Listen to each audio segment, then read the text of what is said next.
So you seek the magics of old. Knowledge long since lost. Good. So I only have one question for you. Where do you see yourself in 10 years? You ready to play the class that comes with a 401k and a pension plan? It only costs your soul. NANI?! I mean... Hi, I'm Forever, your friendly DM, and welcome to the Outcast Guild, where we help new players and DMs get into the game we all love. Warlocks were first introduced in 3.5 as the spellcaster. Their magic didn't come through worship, or study of the arcane, or some magical bloodline. Rather, it was from a deal they had made with a powerful entity. So starting off, focus on charisma, because you know what? You need to know how to wheel and deal, even though wisdom might be your dump stat. Additionally, it's your spellcasting modifier, making sure that every hits and hits hard. From there, it's usually best to focus on dexterity to boost your armor class. Since you only have a light armor proficiency, or constitution to help you out with your HP, and to make sure those concentration spells last. Because as a warlock, you don't have normal spell slots. You have what's known as Pact magic, giving you only a few spell slots, starting off at 1 at level 1, 2 at level 2, 3 at level 11, and 4 at level 17. But you regain all your expended spell slots during a short rest, and can cast those spells at their highest level.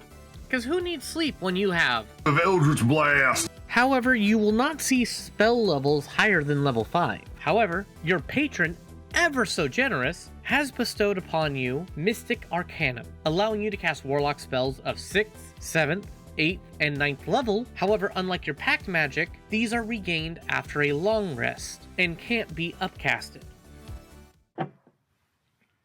Well, what are you waiting for? I don't know. Something amazing, I guess. Now, we have heard your complaints about the lack of spell slots, so the higher-ups have decided something. You get invocations. Consider these your new employee benefits.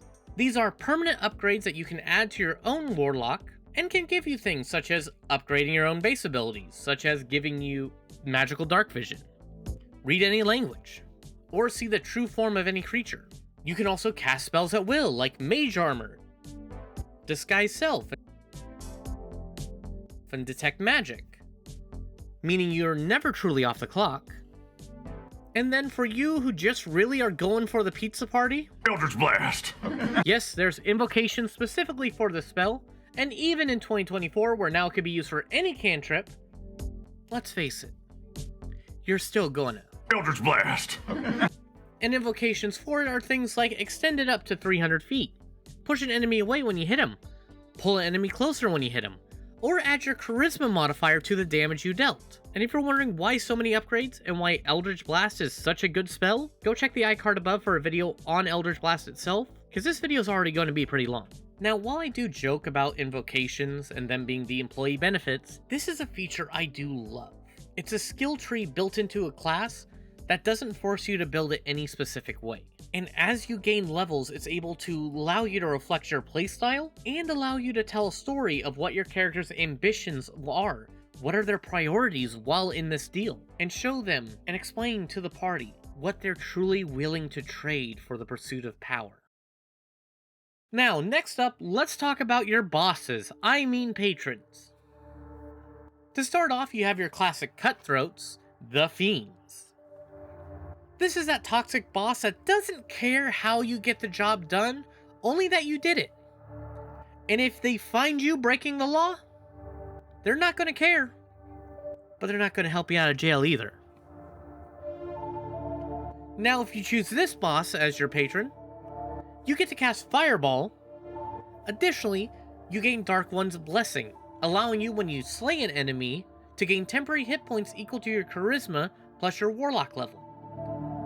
Now, as of recent, the bosses have decided to upgrade this, allowing you not just to get temporary hit points when you take down an enemy, but whenever your friends take down an enemy too. At level 6, you gain Dark One's Luck, allowing you to add a D10 as a reaction whenever you fail an ability check or saving throw, possibly turning the failure into a success. And at level 10, you gain 1 resistance of your choice to a damage type, and can change out that resistance during a long rest.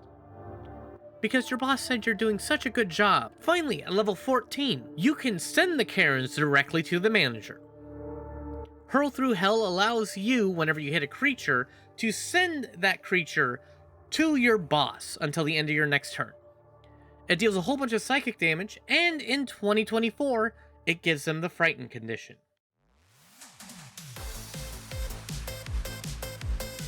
Next up is the Archfey, the boss that promises you the world, but somehow always forgets to sign the paycheck on payday. In 2014, their first feature was Fey Presence. This allowed you to force all creatures within 10 feet of you to make a wisdom saving throw against your Warlock DC. On a failed save, you either charmed or frightened them, your choice, until the end of your next turn. While in 2024, they've taught you the ways of dodging responsibility just like they dodge alimony. You gain Misty Step and can cast it for free, a number of times equal to your Charisma modifier. Then at level 6, you gain Misty Escape.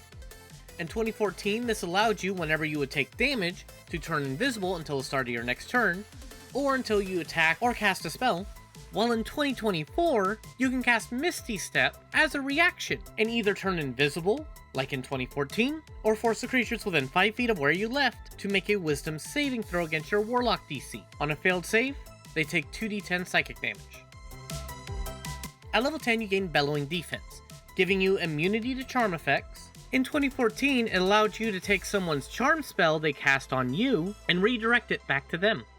While in 2024, whenever you take damage, you're able to reduce that damage by half and deal psychic damage equal to the amount you reduced it by to the attacker. At level 14, you gain Dark Delirium in 2014, and allowed you to give someone an acid trip, forcing them into an illusion and making them charmed or frightened of you. While in 2024, you can cast Misty Step for free as a part of the same action when you cast an illusionary or enchantment spell. Can we get the Union reps online? I sort of want Dark Delirium back.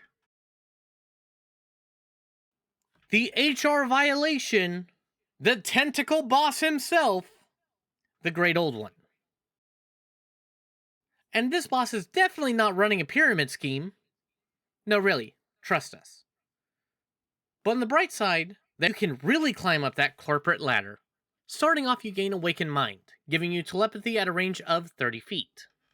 Additionally, in 2024, you gain Psychic Spells, allowing you to ignore verbal and somatic components whenever you cast a spell from the School of Enchantment or Illusion.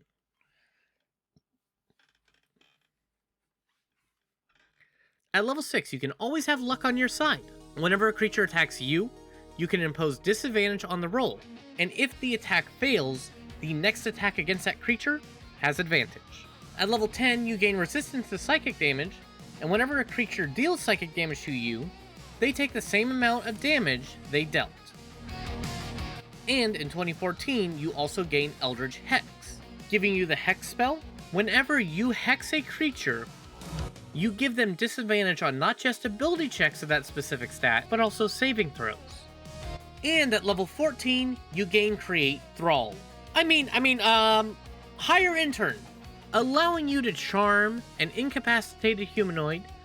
This effect lasts until the creature is targeted by a Remove Curse, or if you use this feature again, it allows you to telepathically communicate with them as long as you're on the same plane of existence. While in 2024, Hire Intern allows you to cast Summon Aberration without concentration. The Aberration has temporary hit points equal to your Charisma modifiers, and gains the benefits for creatures you have targeted with Hex. Guys, come on. You just gotta remember, these are the old bosses. Like, why are they still alive bosses? And finally, the boss who doesn't think, but know they can do the job better than you. The true purpose But of for this some adventure is to reason, guide the they still masses need of humanity towards everlasting happiness. Allow me to introduce you to my new stand, Made in Heaven! The Celestial Patron, where orientation is drinking their Kool-Aid, and their uniform are those weird robes. Starting off, you gain Healing Light, giving you a pool of d6s equal to your Warlock level, and allowing you as a bonus action to spend a number of dice of your choice to heal that creature by the amount of d6s rolled, and regain all expended healing dice after a long rest.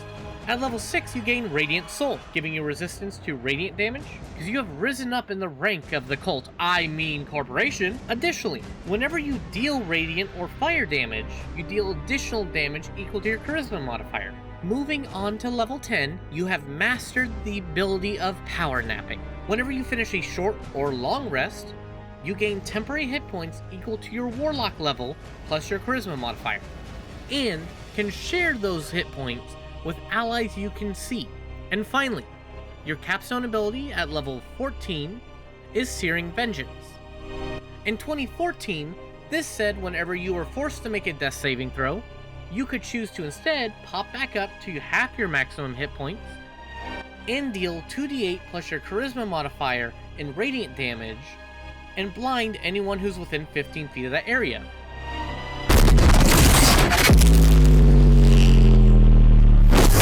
Now 2024, there's been a little bit of an upgrade, and it allows you, whenever an ally within 60 feet of you is making a death saving throw, to give them the same benefit.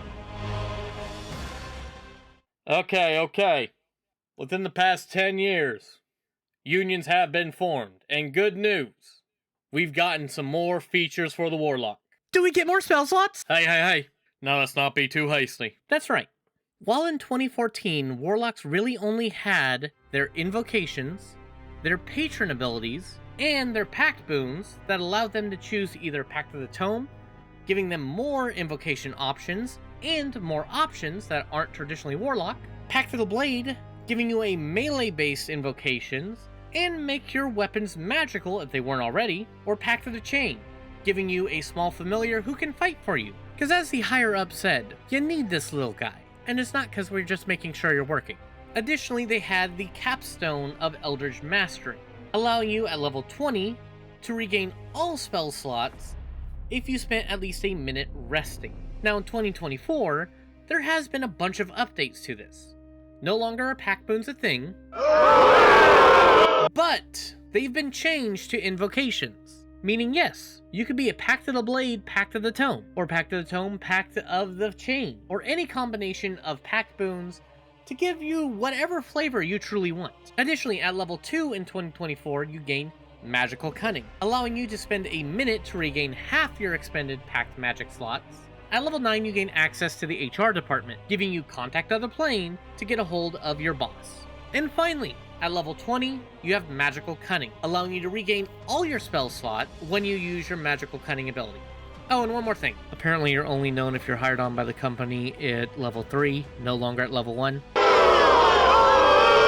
Wait! Okay, I know a lot of people are upset about this, as you no longer get your Pact boons at level 3, rather your Patron. However, I feel it works a little bit better for the class, especially from a narrative point.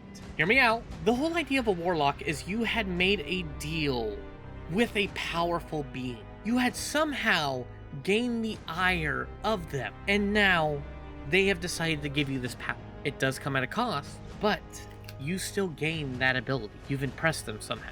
And the problem really runs into is that when, in 2014, a lot of people would come in with the Warlock class and say, oh yeah, I summoned Asmodeus to my house, and we made a deal. Some of them would just go, oh, I tried bringing back my mother, and then the next thing I know, God's right here. With it being at level 3, and you focusing on just having this magic as a trial thing, I feel it increases the anonymity, the mystery of who your patron is.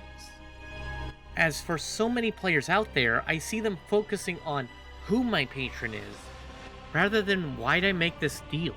Remember, the Warlock is a class that has a narrative story built in. You needed that power for some reason, and I feel that allowing it to come in at level 3, rather than level 1, allows you to explore that a lot more. But you tell me, what do you think?